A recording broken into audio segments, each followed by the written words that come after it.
రామ్ చరణ్ ఈసారి దసరా సీజన్ను మిస్ అయిపోతున్నాడని చెప్పాలి. దసరా పండుగకి రిలీజ్ అనుకున్న ధృవ రావడం లేదని తేలిపోయింది. మరి ధృవ రిలీజ్ ఎప్పుడంటే ఇప్పుడు డిసెంబర్ 17 అనే డేట్ వినిపిస్తుందండి. కానీ టాప్ లీగ్లో ఉన్న స్టార్ సినిమాలు మన దగ్గర క్రిస్మస్కు రావడం చాలా అరుదు. ఆ వెంటనే వచ్చే సంక్రాంతి పండుగకే ఎక్కువగా ప్లాన్ చేసుకుంటారు. రామ్ చరణ్కి కూడా సంక్రాంతి బాగానే వచ్చొచ్చింది. టఫ్ కాంపిటీషన్లో కూడా 2 సార్లు హిట్ కొట్టాడు మనోడు. కానీ ధృవాని పొంగల్కి షెడ్యూల్ చేసే ఛాన్స్ హీరో చరణ్కి లేకపోయిందని చెప్పాలండోయ్. ఎందుకో తెలుసా? చరణ్లోని ప్రొడ్యూసర్కి ఉన్న కమిట్మెంట్ తన తండ్రి మెగాస్టార్ చిరంజీవి రిలాంచ్ మూవీ ఖైదీ నెంబర్ 150 నిర్మిస్తున్న చరణ్ పొంగల్ని ఆ సినిమాకి ఇచ్చేశాడు. ఇప్పుడు తన చిత్రాన్ని కూడా అక్కడ పెట్టి చిరు సినిమాని డిస్టర్బ్ చేసే ఉద్దేశంలో ప్రొడ్యూసర్ చరణ్ లేడు. అలా మెగా పవర్ స్టార్ పై ప్రొడ్యూసర్ రామ్ చరణ్ నెగ్గాడనే చెప్పాలండోయ్.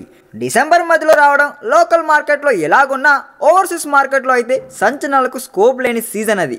ఈ వీడియో మీకు నచ్చినట్లయితే సబ్స్క్రైబ్ చేయండి. ఫిలిమి స్టార్స్ బోల్డ్ అంత న్యూస్ బోల్డ్గా.